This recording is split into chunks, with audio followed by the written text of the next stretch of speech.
So we're going to talk about use of Tophat on computers in your glider.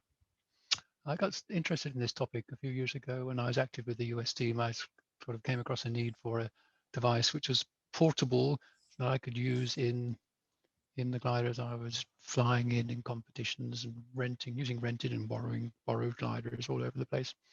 And the equipment in them is of course always different, but what you really need is something standardized. So a portable functional system was what I was after. And about that time, Tophat was development was getting started supporting the electronic ink devices, which seemed like a pretty neat solution to me. One of the problems we got to face is if you're using something like Tophat or X-Cntry or anything derived from it, you're probably not using something in the instrument panel in a fixed fashion. You're using it on some other device, like I'm using the Kobo here, or some other tablet or your phone, and you or some previous owner perhaps has improvised some sort of mount so that you can use that in the cockpit. So there's some issues with the install we need to be careful about. If you, something we don't do nationally, but if you get to international contests, before you're admitted to the contest, you and your equipment will be scrutinized. And one of the things they look for is particularly this problem of people throwing in equipment in the cockpit in the last moment. And for some safety aspects there, obviously you want to make sure anything you add or attach to your cockpit, or in the cockpit rather, isn't going to interfere with the operation of any controls, like the stick or anything else, any other controls you have in the vicinity. And also it should not cause a problem should you need to get out of the glider in a hurry, possibly an emergency scenario. It would be a shame if you got your leg trapped in your some cable tangle of your own creation. If a bit more care would have avoided that situation. So these do get inspected, and so take care with the installation. Make sure it's safe. Things attached to the canopy, especially if you have additional cables, make sure you're doing a neat job with that, and it's not going to interfere with getting the canopy off in an emergency if necessary. All right, so much to install. That's what I've got there. One little cable, and the Kobo is such a size that it doesn't really cause any problems with interference. Right, for word of caution then, moving on. We're going to look at some screenshots of the software.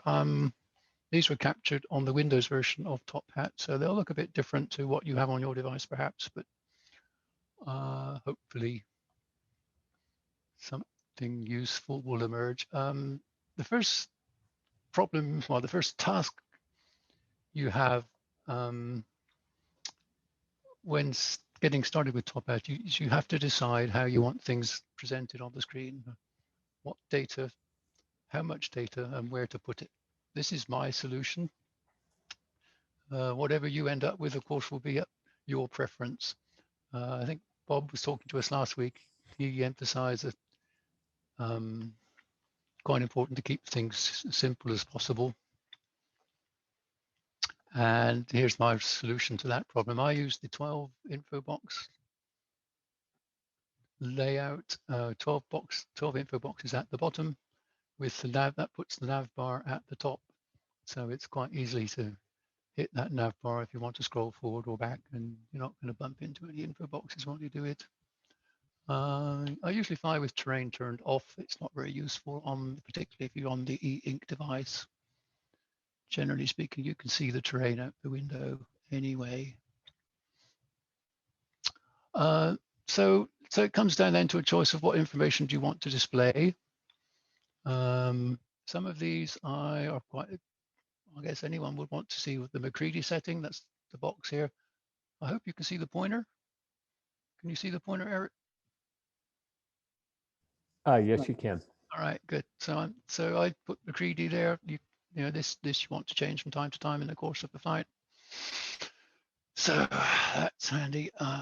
This is the alternates. If you click on that or touch that, you'll get a list of the alternate airports in a bit more detail than you have on the moving map there. Next one over is the task delta.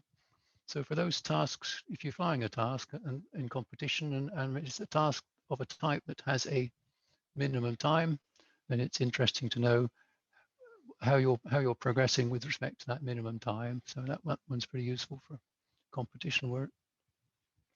That's just the speed you're making. That's just for fun. You can configure in the home airport here. That will give you a pretty quick readout on how you're doing relative to gliding back to the home airport. Start height.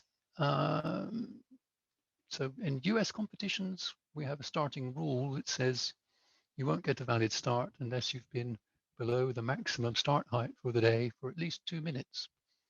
So this is a box which tells you how long you've been below that maximum start height. So you don't have to do that. Saves you having to scribble down the data on your bit of paper or something, or do maths or calculations in the air. This stuff you don't have to do, and that box is really useful. Going to the bottom left, I have average rate of climb for the day. That's quite an important parameter to know. I can't even remember what the next box over is, so we'll skip that one. Total dead time distance remaining on the task. That's something I like to know as we go along. Local time, if you don't have some sort of clock else, if you have a clock elsewhere on the panel, you could put something else there, of course.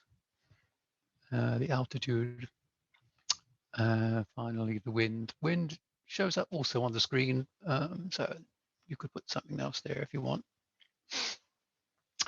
I have one other page which we'll use for team flying, but that's not much in use these days.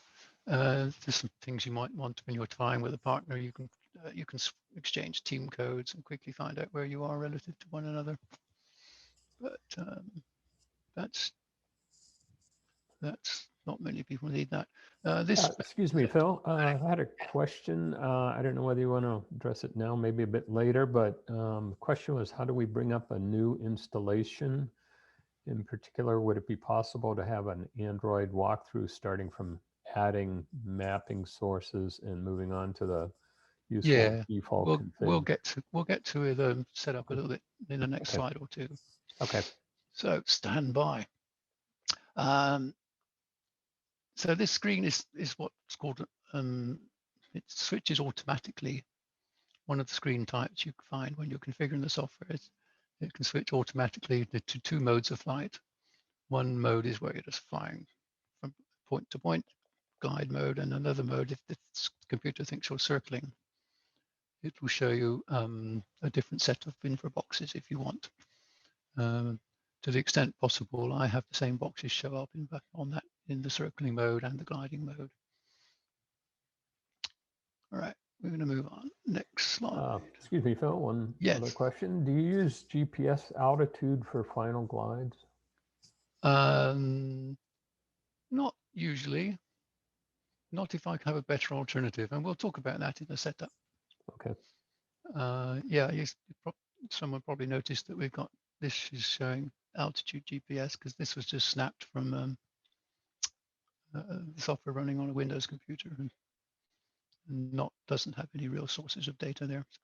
In the air, yeah, you can do better than that. We'll talk about that. All right, moving on to the setup then. One of the innovations of Tophat was it simplified the setup a good deal, just for cutting down the number of choices you need to make.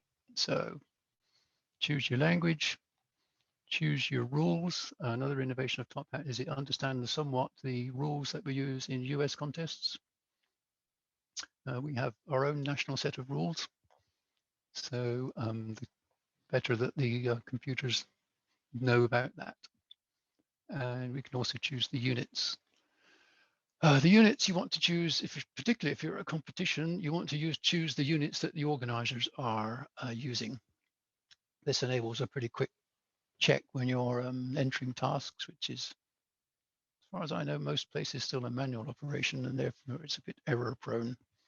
But if you enter a task and check off the total distance, and that does not agree with what the organizers are telling you on the usually printed task sheet, then that gives you a pretty quick indication that you've made an error. You can go and correct that. All right, the next setup we want to look at is devices. This is how I fly with it in the glider. I connect to another computer in the glider, the ILEC SN10, and I have a still connection over USB. If you can fly with this software on your smartphone, as Bob described last week, you'll have a pretty good experience just doing that. You can do better by connecting other data sources you probably already have in the glider. If you have a if you're doing competition work or badge work, you'll probably have a logging device in the glider, and that would be providing perhaps position information and barometric pressure. So it's good to get them again connected if you can. If you have a FLARM device in the glider, that would also provide position and, of course, collision threats, collision alerts. You can bring that into the software also, and those FLARM targets will show up on the FLARM radar screen. Yeah, what else? Yeah, if you bring in atmospheric, if you bring in barometric pressure, at some point you're going to want to set the altimeter in the device too. Well, I'm not sure if that doesn't, I don't know if that's done automatically anymore. But in any case, you need to check that. All right, connecting devices. Yeah, well, we could get into all the hardware tricks that you need to make all that happen, but I haven't got anything prepared on that in particular. So maybe if anyone wants to talk about that afterwards, we can do that. Yeah. Databases. So yeah, straight out of the box, these computers aren't much use until you give them necessary data. Yes, in an ideal world, they would find out where you are and start downloading all this information automatically. Well, we don't have that today. So it's up to us to select the databases that we want. So the maps for X-Cntry and the related software, we could just download those from the internet. Yeah, you can request, if you don't find the one you want, you can request it from a website out there. And after a few minutes, it'll be available. Waypoints. So the software is not useful without having a set of waypoints. So that includes your home airport. It doesn't know anything about it until you give it some waypoints to work with. I'm sure many of you attended Taylor's talk about the recent work to revise the database we use at Stirling. And he will tell you that creating and maintaining these things is a considerable effort. So if you have aspirations to create your own waypoint database, then get started early. It's going to take you quite a bit of time. If you're traveling anywhere to a contest, generally we're in the United States at least, you will find an adequate waypoint database. Incidentally, Phil, there's an updated version on the Soaring Turnpoint Exchange now relative to what I talked about in January. Yeah, great. Thank you, Taylor. It's a labor of love and it never ends. Indeed. Yeah, so if you're traveling around the world, we have an excellent website which will give you a list of waypoints. Certainly useful place to start. And the other key piece of data you need, of course, is airspace. There's you can see there the file I was using. At least that's probably last year's version or maybe the year before. These we find on the internet also. That one, just to mention, I find that one on the internet. It doesn't have the Boston transponder mandatory zone in it, so I customize that, adding that bit of missing information. Site files, yeah. This is the longer version of the site files setup. Just wanted to make sure you're aware of it. you can configure, this has the same configured files as in the previous slide, but we can do more. You can add your own list of waypoints, for example. Oh, let's accidentally scroll back. There we are. Under more waypoints, you can add yet another file of points. This could be things you want to add that aren't in the public database you've got, for example. When we're team flying in international competitions, the team will collaborate very often to find a secret land-out points which aren't, other people don't know, and we'll configure them in there. Or maybe we share, I don't know. Airspaces, there's more airspace. You can get innovative there. When we were in Lithuania, there was a fellow who had a map of all the good areas, all the thermically good areas. The implication being, of course, there were thermically bad areas too, and we found some of those. But he published this information in the form of an airspace map, where the good areas were shown or represented as airspace of a particular type, and you can then put that on your screen as well. So that's a bit of fun there to be had there. Moving on. All right, another database you might want to prepare is your own tasks. If you're thinking about flying a particular task this summer, like a badge flight or a record flight, probably you've got an idea of what course you want to fly already. And if you want to prepare those in the form of a CU task collection, you can put that file on the system, and then you can find them quite easily in the task browser. And here's what they look like. Here's an example that I have. I have a file called Sterling Tasks. I've got these 5 tasks in there. And so I can quite quickly load those if I decide I want to fly one of those on a particular day.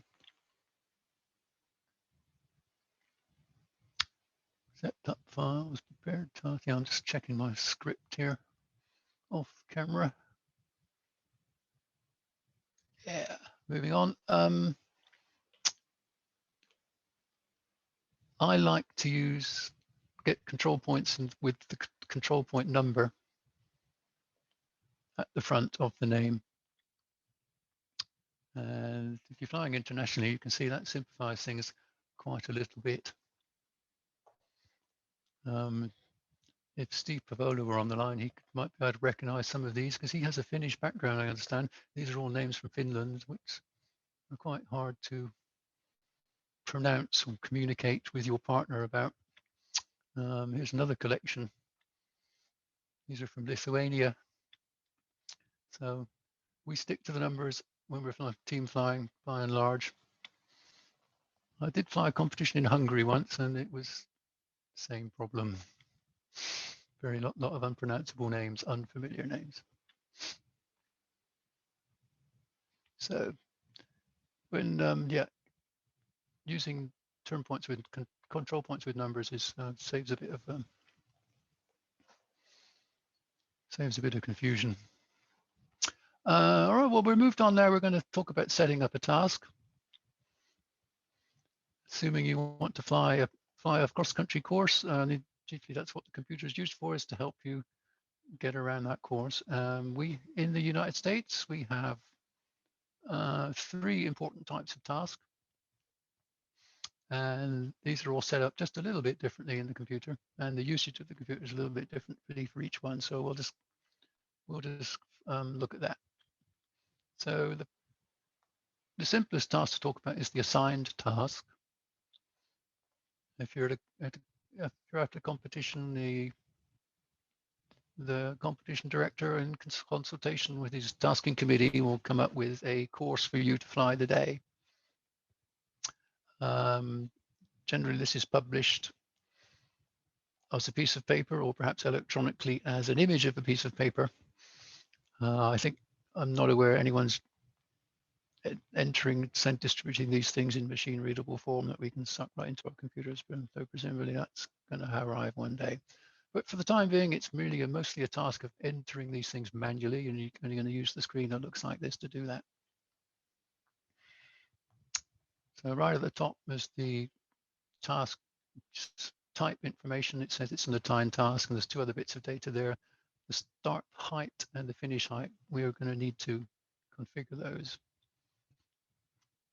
And then we're also going to need to add the start point, the finish point, and the intermediate turn points. If you hit the browse button, you'll get that list of predefined tasks that I showed you a slide or two back. Or if you hit the insert button, you're going to start, you'll get to a choosing dialog where you can make selections and add them, add control points to the pane on the left. So if we touch, let's first, if we touch that button at the top, this is where we get to choose the type of task, and we enter the max height. If you're flying in the US East Coast, 5,000 feet would be a pretty typical value. And also in the US rules, we now have a minimum finish height. That'll depend a little bit on the elevation of your airport. Start open time, I think we don't use that in the US. So that will typically leave blank. I'll just restate that. We do have a start open time, but it's variable. So it's not really useful to configure it in the computer because you won't know what the start open time is until you're in the air. And it's not real convenient to go back to this screen and put it in. Maybe if you're quick, I know. If you have fast fingers, perhaps you can do that. And so here I filled one in. It's an assigned task. Start height, finish height are done. Start radius is set, and the radius for all the turn points is set. And that's typical. Well, for assigned task, we always use 1 mile. And at the finish, we also have a 1 mile radius finish. And that's, well, that's about all there is to it. If you exit this screen through the control at the bottom, you get this depiction of the task and the airspace surroundings. So you can see this one doesn't have any major airspace problems, but we got to look out in a couple of spots. The computer will give you the total distance, 319 miles in this case. So this is something you're going to want to compare with what's on your task sheet. Any discrepancy there should be small, something of the order of the radius of the turn points or 1 or 2 times that. If you're seeing more than 5 miles discrepancy there, it's really important that you go back and check the task has been entered correctly. And so you can go back and do that with the back button. If you want to save that to a file on your device, you can do that. I would typically save that as day 1 task or day N, whatever the day is. Excuse me, Phil, I've fallen behind a little on questions. Yeah, so go engrossed and listen to you. One question was on miles, statute miles or nautical miles. If you pick the American system there, units, is it always nautical miles? It's going to be statute miles because in our US contests, we measure distances in statute miles. Okay. Okay, and there was one other question about getting to the task page. Actually, though, I see in the chat, just tap in the task bar to get to the task page. Indeed. Yeah. So the taskbar is the arrowed thing at the top of the screen. You touch that, then a number of buttons will appear. One of those will be labeled Edit Task. And that will get you into this screen.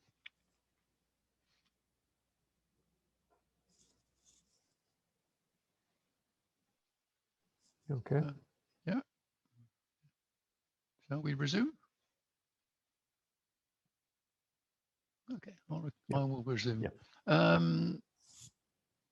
What's next? Yeah, so as soon as we exit this screen, the computer will be ready to help you navigate around the task. In the taskbar, we will see the start point as the current place to go. That'll tell you what direction to fly to get to the start. And once you accomplish the start, it will advance to show you, help you navigate towards the next turn point. And as you achieve that turn point, it will advance automatically and show you the path to the subsequent turn point, and all the way around until you get to the finish. And we'll talk about the finish, the final glide to the finish, a little bit later on. All right, that was assigned task. Another type of task we have to deal with in US competitions is the modified assigned task. Different setup. There's an extra field here, the minimum time. Modified area task. Modified area. Don't we call those modified assigned? Oh, yeah, never noticed that before. So we'd have a minimum time. You will be penalized on the score sheet, not physically, if you're finishing under that time. The way that works is your scored speed will be diminished by the fact that you didn't use all the available time. Otherwise, the setup is the same.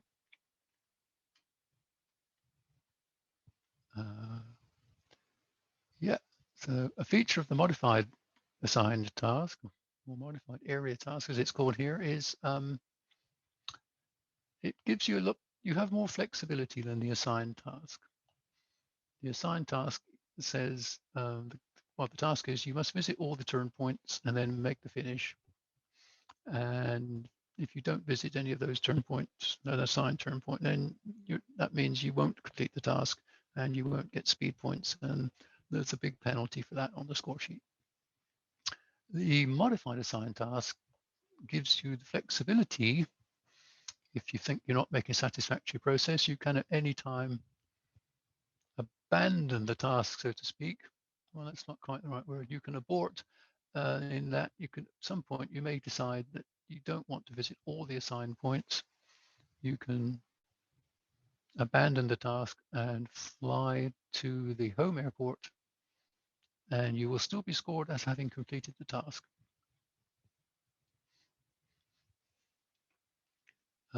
Another scenario there is if conditions are really good and you're making better progress, and you make all the assigned turn points in the modified assigned task, yet see that you will be finishing under the minimum time, you can choose to add additional turn points, and you will get credit for the distance flown and the speed achieved. So that's a pilot option. So part of the skill of this task is deciding, am I going to complete the task over or under the minimum time? If it looks like I'm going to complete over the minimum time, then I need to shorten by dropping turn points. If it looks like I'm going to finish under the minimum time, then I need to lengthen by adding turn points. Now the computer can help you with that quite a lot. If you're going to add turn points, typically you're going to think hard about what route you want to fly, look for a turn point in that general area, then you want to append it to the task. Now, if you can see that turn point on your moving map, you touch it, and then this menu pops up, and then you're going to want to take append to task to add it in there. And once you do that, the computer will pick up the new task and automatically recalculate for you where you stand with respect to your minimum time. You may find that you're still going to finish under minimum time, and then you can maybe add another turn point, or take off the one you just added and replace it with something more distant.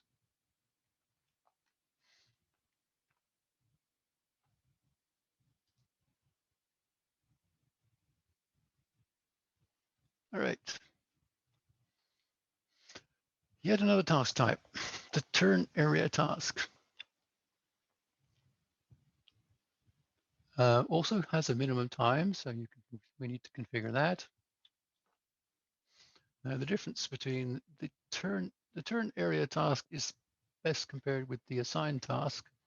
The turn areas are like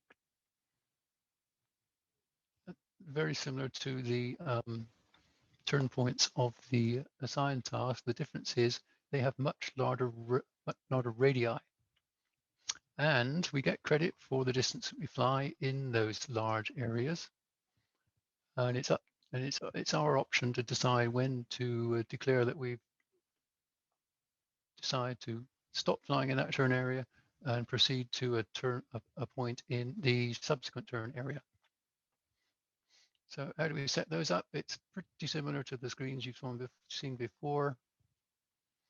Here's one I enter quite a lot, and instead of having 1 mile turn point radiuses, that's this number here. This one has been declared by the organizers, or me in this case, to be 10 miles, and the same at this one, and this one is different at 8 miles. And when we proceed from this screen by clicking the button at the bottom, we get a slightly different view. Now the software shows us the geometry of the task, including the size of the turn areas. It also calculates for us, I used this example before, we have the same nominal distance at 319 miles, but it also calculates for us the maximum distance and minimum distance available with this task. It's perfectly legal for us to start the task, fly to the very nearest edge of the turn area, same down here, same here, and finish. That gives us a minimum distance, 279 miles, or we could choose to fly to the very back of each of these turn areas for the maximum distance. In this case, gives us 376 miles. Now, the point is, it's the pilot's option. The pilot can choose in flight where to fly in these turn areas. When we land, we hand in the electronic flight logs, and the software, the scoring software, automatically tracks our progress and finds out, gives us the best possible score based on the distance that we've flown. But in the air, the thing to notice is that the difference between the minimum distance and the maximum distance is quite large. Now, this is not a particularly good example in that regard. Often you will be faced with turn areas. We just have the 3 here. Sometimes there will be 4 or 5, and sometimes they have larger radius than this. So the difference between the min and the max can be quite extreme. So you're going to need to use the computer quite a lot to help you navigate around that. The 2 traps being, of course, you don't want to find yourself having flown too far, such you have difficulty finishing the task before the sun goes down. You don't want to find yourself in a situation where you've turned early in the first or the second turn area, perhaps, and now find that you find yourself in perhaps better conditions, and you're going to finish the task under time. There's a penalty for that on the score sheet. The computer can help you with both of those scenarios, and we'll have a look at that. So here's an example of a guy. He set up a turn area task, and he's sitting on the ground. He hasn't taken off yet. But take a look at the task delta time. He's entered our pilot here has entered the I guess for the average climb rate he thinks to see, he's put in there 1.3 knots, which actually is, kind of a weak day. But the computer's calculating the difference here between the minimum time for the task and the time that it calculates that you will take to fly the task. And it shows us the difference here of 1 hour, over 1 hour. So right off, before you've even taken off here, you can see there's a problem here. You don't want to be attempting a task where it's going to take you more than 1 hour to complete, because that's non-optimal. The way the computer works in this, I'm just going to move forward. We're going to look at the first turn area. If you were to pan the screen and touch the first turn area in this case, it brings you this screen, and here's the computed path of the glider coming in, touching the turn area, and flying out. So the computer has automatically shortened the course as much as possible, given the data you've presented it with, and it's telling you you've still got a problem. You even flying the minimum distance for this task, you're going to be an hour over time. It's making this calculation because we have this box checked, optimized, and that allows the computer to move the so-called target around in the turn area to give you give you a flight plan which will get you back in about the right amount of time. Now, let's look at another one example of that. Now here's the same turn area. Is this, yeah, no, it's a different turn area. Never mind. Different task is being flown here, and here the target's been put somewhere else. Now this isn't optimized. I've cleared the optimization box here, and that's telling the computer I'm gonna decide where I'm gonna fly before I turn around and go on to the next turn area. And you move this point around simply by putting your finger on it and dragging it to some place in the circle where you think you might be headed. So that's non-optimized. And the way typically you want to do that is you're going to be looking at that box that tells you how you're doing with respect to time. And if you're under time, then you're going to put your finger on that and move it out a little bit. And if you're over time, you can put your finger on that and move it in a little bit. And then you go back to the main screen and see if that's given you an acceptable result in terms of the time.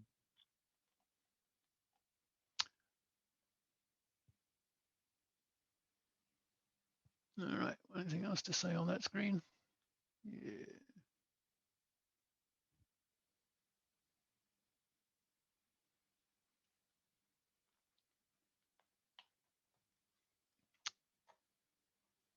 So let's talk a bit about the final glide.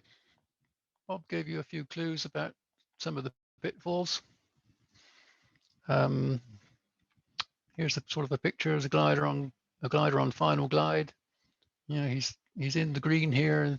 The computer's telling him you've got 500 feet, more or less, above whatever the finish height you've set is. And all right, this is just a short glide. It's 8 miles out to Fitchburg and then back to Stirling. No great distance to go. Shouldn't be a problem, but do be aware that the computer has no knowledge of the situation you find yourself in. If there's stuff ahead of you that could cause you issues, you've still got to work hard at avoiding sink, flying in the lift, really making sure you're getting the best performance that you can. You know, most of the time we fly in pretty good weather. In gliders, we don't turn out on days which are bad, but nonetheless, if what starts out as a good day can turn into a problem. If it's windy, there's terrain ahead, and rotors and wave and sink and thunderstorms and precipitation, and all the stuff you can have to deal with, particularly if you're in a competition.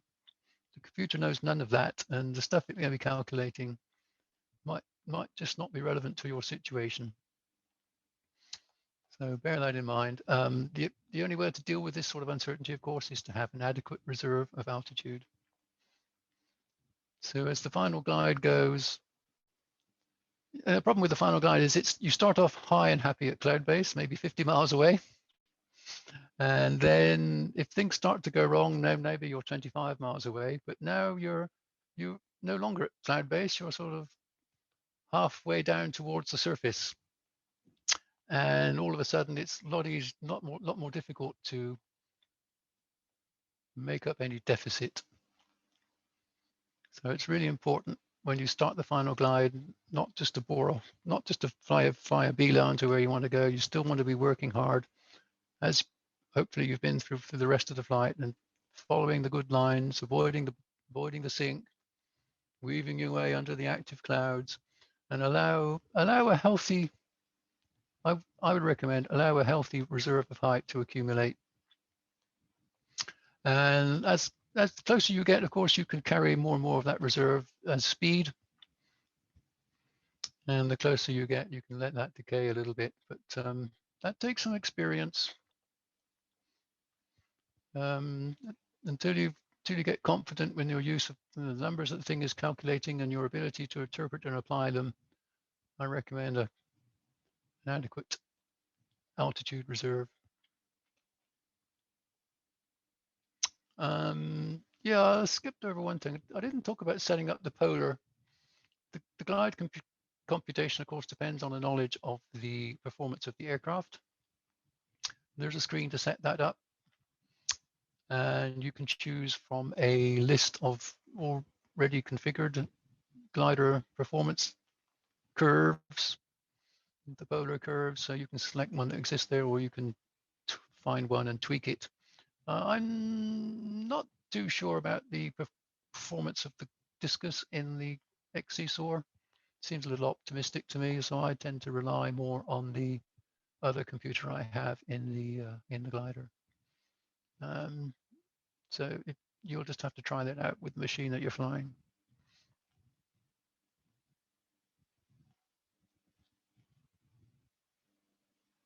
Yeah, what else? If you're flying, if you're trying to use one of these devices on your phone, or use this software on your phone with Condor on your computer, that works quite nicely. I just thought I'd put that screen up there. That's how it looks when I'm doing it. So Bluetooth, using Bluetooth to communicate with the computer and the phone, you need to have Bluetooth turned on. This is the ID of my computer. I guess that's the serial number or something. And if you click on more Bluetooth options here, then this dialog will pop up, and there you can see or configure a COM port, and that's the thing you need to configure Condor with. So when in the Condor setup, you would have it to send data on COM3. And over here is a screenshot from the phone, the software running on the phone. This is Tophat on Android. And so on the devices page, you will see the name of this name pop up, and then you select that, and it looks like that.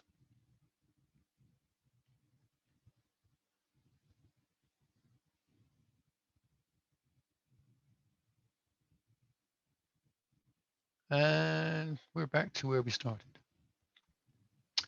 Yeah, so look, this thing at the top, that's the taskbar. This you touch if you want to get into the edit dialog. You can also swipe it if you want to tell the computer to move on to the next point. When I was describing modified assigned task, I didn't tell you how to chop off. If you decide to shorten the task and leave off the task, the last turn point, for example, it's a simple matter of swiping this bar over to the left and until you see the finish point up there. That's yeah, that's a pretty useful part of Tophat. Excuse me, Phil, there was a question. If you can go to one of the screen prints of the that you had earlier. Question was, why does the Navbar say 1,488 feet and the task says 472? That was, I believe, the green bar. You were above glide by 472. And the home altitude says 2,400. Go back. Is that the screen? Yes. All right, so the computer's navigating to Fitchburg. It's not so easy to see, but this is a guide which is going to take us to Fitchburg and back to Stirling here. Something like that. So the computer is presently navigating into Fitchburg. It's telling us we will arrive at Fitchburg at 1,488 feet above Fitchburg.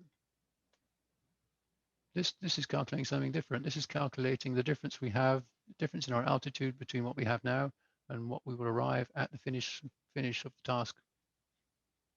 So the finish of the task is somewhere else. Maybe it is even Fitchburg. I don't know. I've forgotten. All right, it tells you up here. Fitchburg finish. Yeah.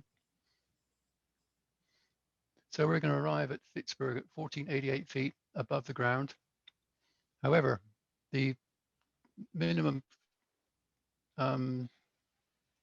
finish height is never at surface level, and it's something higher. So there's a difference between these two numbers, and it's about 1,000 feet. So that's telling us that will be that the minimum finish height is probably about 1,000 feet above the ground.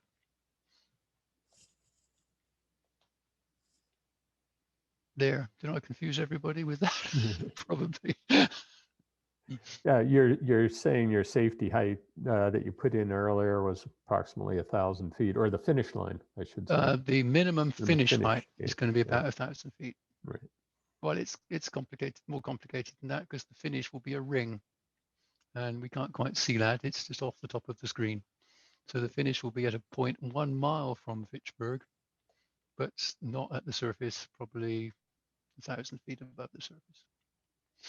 And then the Sterling 2401 feet. Yeah.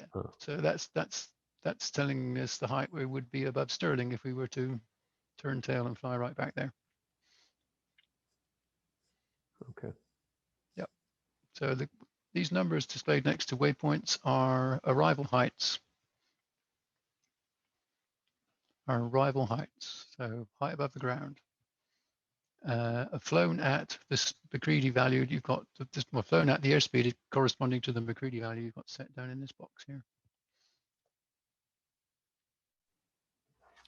Do you generally fly with manual McCready, or do you do auto, or?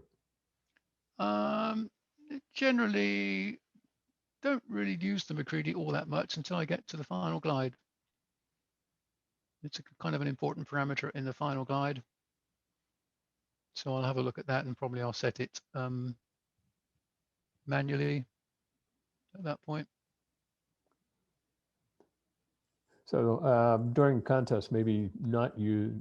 It sort of sounds like you're not using then McCready settings or the speed to fly, or how do you determine it while you're on course and not on final glide? Yeah, it's got a kind of rule of thumb like this. I mean, that looks like a nice day, yeah? 90 knots. If it's not such a nice day, 80 knots. Okay. And if I'm not sure what's going on, 70 knots, something like that. Okay. Yeah. Something simple.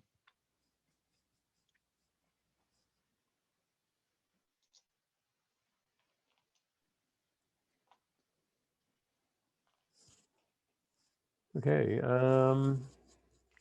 See final glide. So I guess open it up for questions. Does that sound like the plan? Works for me. Yeah.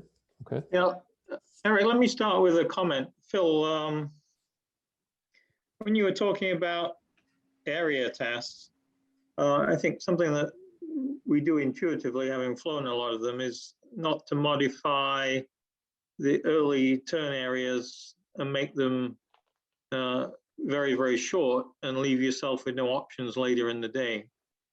So when we're flying competitions, we tend to try and go at least to the middle of the early turn areas, maybe to the back if it's looking like good weather, to give us as much flexibility in the latter part of the task as possible. You want to share your philosophy on that, Phil? Oh yeah, that's absolutely the case. I have it on very good authority from former world champions that but the general policy is you fly as far as you can in the first turn area, unless there's a reason not to. And yeah, so that's what we do. And so we'll fly along. I'll typically not optimize the first turn area. I'll push it out to the back manually on that screen I showed you, and then I'll look at the delta, what the task delta time the computer calculates, and see if that's working for me. Yeah. And if it means I just have to do the minimum distance in all the other turn points, that's okay.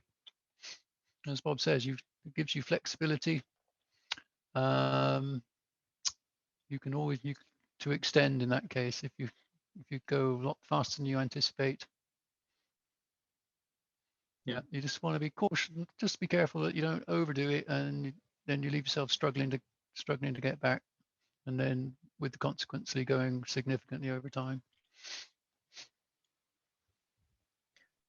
Yeah, one other thing about competition flights, when you're doing your first regionals, I would be very conservative about the start time and plan on whatever they say the weather is going to be, take a knot or a knot and a half off that, figure out what your average speed will be, and then make sure that you have at least an hour of soarable weather at the back end, so you don't end up you're not making it round, because there's a huge scoring penalty if you don't complete the task. So you're much better off starting early, or maybe even as early as when the start line opens, and completing all the tasks than you are on trying to race hard on every one and missing out one day. Yeah, Phil, good advice.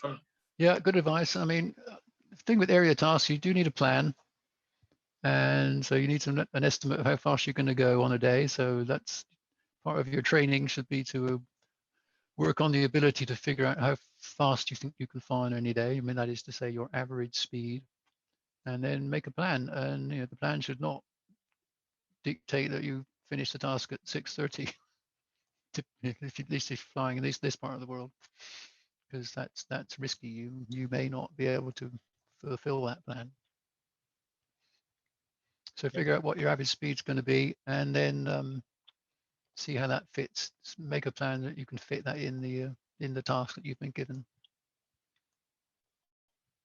Yeah. So you might want to work backwards and say it's a 3-hour task, and you think you can do 50 miles an hour. So you've got to do 150 miles, and you want to finish at 5 or something like that. So you want to start at 2. That's the sort of thinking. Yeah. Phil, a quick question for you. When I'm using Tophat, I use the glide ring that displays on the map, but I have a color version. Is the reason you don't use that because you're doing black and white? Don't use what? The glide amoeba, which is like the line on the map of how far you can go down to 1,000 feet or down to the ground. No, that'll be on there somewhere. Oh, I just didn't see it, because I use that rather than have all the heights appearing all over the map and obscuring the map a little bit. Oh yeah, that's a good one. I hadn't thought of that. Yeah. So when you're flying a contest, seems to me that you get scored for wherever you turn within the cylinder, the turn point cylinders. That depends on the rules. Yeah, the rules are different if you're trying to soar for FAI badges or state records, I believe. Yeah, but the FAI rules, you have to get 1 point in the circle, and you get no extra credit if you go all the way to the back end of it. So exactly. Yeah. So the so that's for speed records. Yeah. So what do the turn points look like if you're doing the? I guess it's the same rule if you're trying to do the distance tasks, like you're trying to do a 300-kilometer goal task. Yeah. And if you're using the, you have to go into the cylinder that's 1 mile in diameter. But you only get scored for the distance to the edge. Exactly. So be careful about defining your tasks to make sure that you actually fly the full distance that you need. Yeah, so if you're flying for badge flights, you're operating not under US rules, you're operating under FAI rules. Yep. And you would configure the computer appropriately for that. So under task rules, there's an option there that says FAI. And then Yep. control points are not 1 mile, not 25 miles, they are 500 meters in radius. Okay. And you get credit for that control point if you can provide a flight log trace which has a fix within that 500 meters. Yeah, but I think they give you credit to the edge of the 500 meters, not the center, though, don't they? Exactly right. Yeah. You get credit if you use the circle option, then you also get a deduction of 500 meters on the total task distance. Right. Yeah. So my point was just to make sure you understand the rules before you start allocating that. It'd be a shame to go out and fly 500 kilometers and only get credit for 497. Yeah. And Steve, if you're going for a speed record, a state speed record, is that FAI rules or FAA rules? I believe it's still FAI rules. Yeah. There are a couple of subtleties on the records. I think the start and finish altitude have to be within 1,000 meters. Yeah, they do worry about you cheating by starting at 10,000 feet and finishing at 500 feet. And you have all kinds of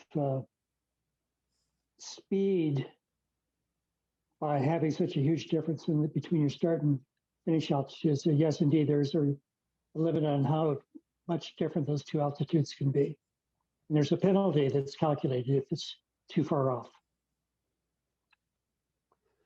What about using the pie slice? Is it or the quadrant? Would that be better to use than the 500 meter circle? Where you? It's your choice. Oh, okay. Yeah. You can choose whichever one you want to use, I believe. You still need to demonstrate that you went around the turn. So you sort of have to have a point inside of the pie slice. Yeah. Okay. So, but if you use the circle, there was a prior comment, I don't know who made it, about 500 meter deduction. So I know like the classic 300K flight out of Sterling is to go up to, I think, Claremont and down to, is it Southbridge? Somewhere south. Southbridge and back is good for 300 kilometers. Yep. Yeah, it's like 300.1 from what I saw. So when I plugged it in, so yeah. So I'm just wondering whether that if you use the circles and 500 meters, you're going to potentially just come in under that 300. Sounds like you would. Yeah, you want to go around the turn. Yeah. Yep. You use the pie slice, so you go around the turn. Yeah. If you use the pie slices, the distance is calculated to the center, to the actual turn point.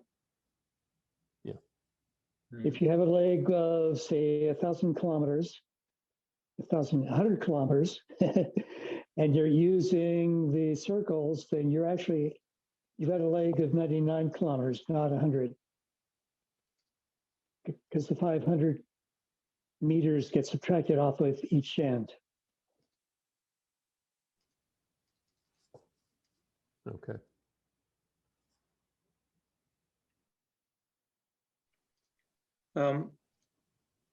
The tasks in Europe are getting quite a lot more complicated than they are here. In the US, you tend to get turn point controls that are circles of various sizes. In Europe, you can have turn areas that are, a pie slice, or some sort of turn area with some angles cut out of it. And the Tophat doesn't have the capability to incorporate those more advanced control areas. What we're looking for is people that are competent programmers to try and join together to try and refresh Tophat to bring it up to date with some of the latest capabilities. If you look at the LX9000 or an S10 or LX navigation device, you're going to see that they have the ability to design all these weird shaped control areas that are generally used in Europe to avoid airspace, but they're going to start to migrate over here too. So if anyone's interested in helping evolve Tophat, well, I'm not a programmer, so let Phil know, and he can work with Eric, and I think Dave Sherrill's shown interest, and Moshe's shown interest in, you know, trying to bring this thing up to date. I wonder if I could ask a question that kind of goes back to the very beginning of Tophat. So this has been a great seminar for me to follow along. I installed Tophat on my Android phone, and now I have something that is, I'd call it functional. However, what I'm a little concerned about is confidence in the system. I have very little confidence that I have the latest databases. I have very little confidence that these databases are accurate. And I have very little confidence that I have not made critical errors in the setup, which might lead to an oops moment where I wind up on the ground because I didn't put the right thing in the right spot. And I kind of wonder what we can do to ensure a uniformity of experience so that there's not these very sharp-edged swords kind of hiding in the wings, waiting to catch us off guard. Well, I would do some flying of final glides and glides to turn points where you aim to get there, you know, 1,000 or 2,000 feet high, and just build confidence that, you know, when you're coming back to your home airport, you're arriving at that 2,000 feet that the computer said you would. And then having done that, then, you know, the configuration of the device is going to be somewhat under control. And then you've got to just use the latest turn point databases. I think Tophat has the flexibility to use both the DAT and the LXNav formats. So I think you have some flexibility on what data sets you pull into it. And I think from the turn point exchange, you can get pretty solid data these days. So thinking about it from just the way the average user is going to use this, I think they're going to go, if they find, it's a complicated area to get to, but if they do find the map database, waypoints, and airspaces, and think to touch, because they finally understand the paradigm, and they get to the spot where it says check the internet, and there is something there, it's very hard to tell if that there is actually loaded, is active, and is something that's modern. So for instance, here in Mansfield, I have loaded up Sterling 7.txt. Is that you know, a red hot database that was released last night, or is this database released in 1994? You sort of see where I'm coming from. Yeah. It's not, with a lot of familiarity with the tool, I'm sure this becomes second nature. But right now, as a new user, I could easily have pulled in the wrong database for reasons such as the fact that Topflight's website is currently inaccessible from modern browsers because of the SSL certificate being expired. Mm-hmm. And so I look at it and I wonder to myself, how can I be sure that I have gotten something that is salient and relevant to me when I, you know, today I did a 2-hour flight over Mansfield airspace, so I wasn't going anywhere. And so I wouldn't really have a way of finding out if those waypoints are stale or could possibly get me in trouble, because what I believe I will find is outdated data. Yeah. Well, I think most of the waypoints, as they've evolved over the last 20 years, and Phil and I did the original Sterling database in probably the early to mid 90s. We pulled stuff off an FAI webpage and manipulated it back then. And back then, the airport data used by the FAA wasn't as accurate as it is today. But the turn points that Taylor put together are probably pretty accurate. So when you look at your file that you're loading into Tophat, you go into it, it has a header in there, and it'll give you the, you know, who put it together and what the latest date is. So you can get a feel for, is that current information. Now the Sterling, 1,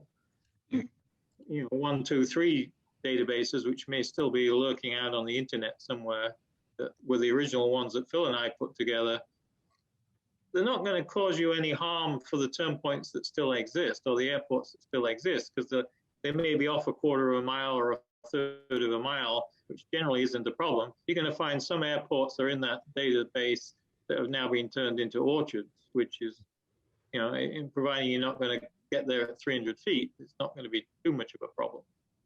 So, you know, I wouldn't worry as much about it as you appear to be doing, but, you know, if I'm checking it, I just look at the, you know, I'll open up the file with a, you know, notepad or something and look at what the dates are inside the file. And if the dates are relatively current, then I'm feeling comfortable with it. I guess I'm coming at this from a computer science standpoint. I did actually write my own chart plotter for sailing because I was unsatisfied with the mapping applications that existed for sailing. And so these kind of questions wind up being important because, as somebody, I think Moshe mentioned, that he keeps his own database. That is, in my opinion, not dangerous for him, but it's dangerous as a paradigm for all users, because what happens is data gets corrupted, it gets stale, it gets garbled, and nobody knows whose data source is a canonical data source that they can believe. That's not something we're going to solve right here and right now, but I think it is. I think it's more important than might appear at first glance to have some ground truth that we can all turn to and say, this is good, this is holy, this is the truth from on high, and any modifications from this truth we're going to look into and make them step by step, and that way we can ensure continuity of this problem. Yeah, I to the degree that we're going to find errors, it may not be worth the time invested because they're not likely to be significant in my experience. I mean, the biggest error I've seen on airports is, you know, the length of a runway. You know, bigger errors tend to be, you know, that the airport doesn't exist anymore and it's turned into a plowed field. But, you know, you can, if you're gliding to somewhere in the woods and it doesn't exist anymore, you probably need to think of a different strategy for having, you know, alternative options. So, you know, I tend not to glide off to somewhere I don't know that's in some database that's surrounded by trees. You know, it seems to be a tricky proposition. So, you know, I'll glide to places that are in the trees, but only if I've seen them before. And I've flown over the top of it and looked down and it's roughly on the map where I would think it would be. But, you know, I mean, you have a lot of more faith in computer science and databases than I do. So you know, the concept of ground truth doesn't mean as much to me as it does to you, perhaps. Phil, what are your thoughts? Well, I guess there's a couple of aspects to it. I mean, any database you care to use, no one's really in a position to verify that it's 100% accurate. I mean, even on the day, you can be planning to fly to a public airport, and if you haven't read the NOTAMs in minutes before you're taken off, you're not really up to date. So, you know, there's that is a problem, and strategies that we want to employ in the air need to deal with that, and that means we need to, you know, an alternate. If we can't, we fly somewhere and we thought we could land there and we can't, then plan B comes into effect. Yeah. And that might mean landing in a field. So, you know, do you have these skills and equipment to pull that off? Yeah. Maybe you should. Yeah. Let me share with you a story from the, I think it was the first or second day at Nephi about 3 years ago. We had a task that went way down into the canyon country near Bryce Canyon. And the turn point was an airport. And a lot of us had that programmed in there because there was nothing within 30 miles of it other than, you know, really rugged canyons. And as we're all gliding in there, we started to hear some whining from a really, really excellent pilot called Bruce Taylor from Australia. He's been on their team many, many times. He'd done this glide to the airport. He got there at about 800 feet to find out that they got a load of Caterpillar equipment and they were digging up every runway. So he was you know, looking at a 2-lane road as an option, and he's flying an 18-meter JS1, and he was whining considerably about his options. You know, fortunately, he's such a good pilot. Half an hour later, he climbed out. But these are the sort of things that, even if your database is accurate, you've got to overlay that with the NOTAMs, and you know, not every change that is going to be out there is going to be in NOTAM. You know, they don't NOTAM when they're cutting the grass, and they don't NOTAM when they're, you know, like at Stirling, when they're putting the concrete barriers on the other side of the runway for the drag racing. They close it for the drag racing day, but there may be stuff happening before and after that that's inconvenient. So you add a little margin would be my advice.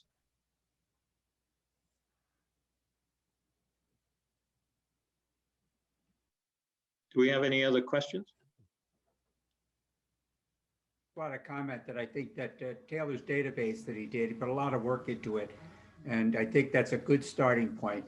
And I went through it and I changed, you know, because I have my own database like Mosh does.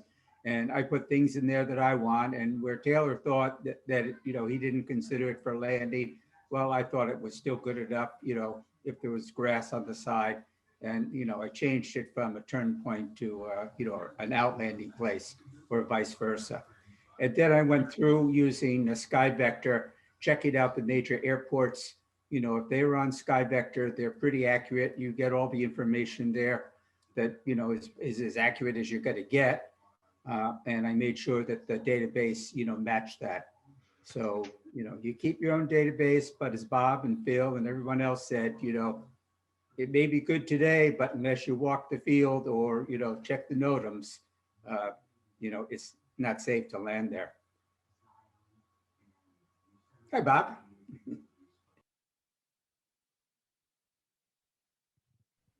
Okay, any other questions for Phil or Bob? Well, I think Phil should explain that the McCready setting, you know, has a big effect on the arrival altitude. That, you know, you might want to set a high McCready setting to give you some safety margin, but not fly that speed. Could you explain that a little, Phil, if you're still there? Yes, George. So if you have the computer set up to display arrival heights at the control points on your screen, those heights assume you will be, they're calculated based on flying at the speed corresponding to the McCready value you have set. So to the extent that if you put a higher McCready in, that means you'll be flying faster on a steeper glide. And if you fly slower than that, then you will arrive at a greater altitude, presumably, all other things being equal. Well, correct, because what my understanding was that, you know, for final glide or even arrival at a turn point, you might want to keep the McCready high so you have some margin. Yeah, that's one way of getting a margin into the system, yeah. Okay. The converse to that, George, is if it's saying you're not going to get there and you've got a McCready 5 in there, wind it back to a McCready 1 and see how it changes, because you may still be okay just flying a lot slower rather than, you know, picking a field because you don't think you can get back.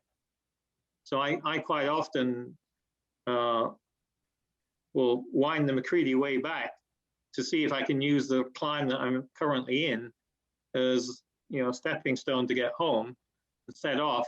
And if I find nice air on the way home, then I'll wind up the McCready and increase the speed.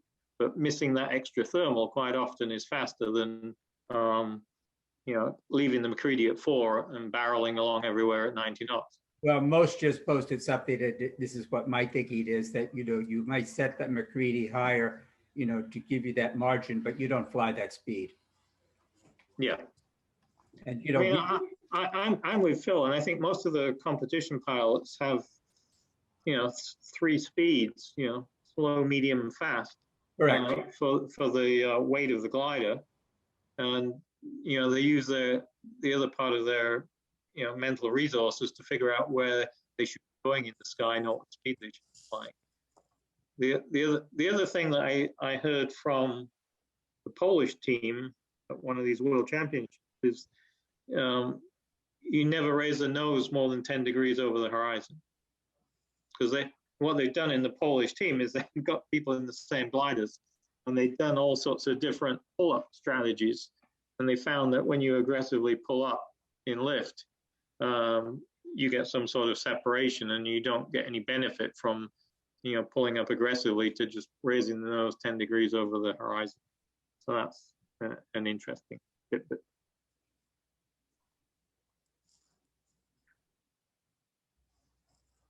Okay, any more questions, comments?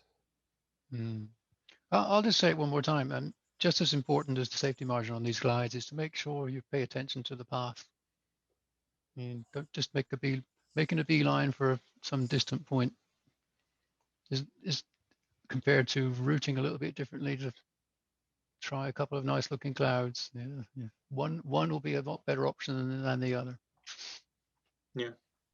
What I tend to find in the springtime when the weather is good, I usually find I'm coming over Holden and then hanging a hard left to come back to Stirling, or going over Fitchburg and hanging a hard right to come back to Stirling. I don't often find that the streets go right over the top of Stirling. So, you know, it's not unusual to keep going along a nice energy line until, you know, you're 30 or 40 degrees off it to come back to the destination. That's how you should be doing it. You don't want to be flying a long distance, you know, away from the energy lines.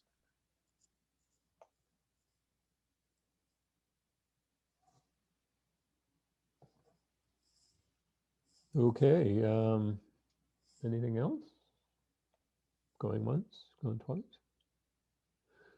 I'd like to thank Phil for taking the time to put this presentation together. I'll get it out on YouTube in a couple of days. Also like to thank Bob again for last week's presentation. Hope you guys enjoyed it. One last thing, Eric, yeah. is, you know, we put this presentation together under the umbrella of the US team. So if any of you are feeling that you need an extra charity to make donations to, please consider the US team. Either the team as a whole, or specifically targeted the juniors within the team. Oh, very good. Okay, I guess that's it. Thank you all for attending. Again, this will be out a couple days on YouTube, and hope everybody has a good night, and looking forward to the season starting here pretty soon. We can put all this knowledge to work. Yeah. Thanks for all your help organizing this, Eric. Okay. Quite welcome. Okay. Good night, all.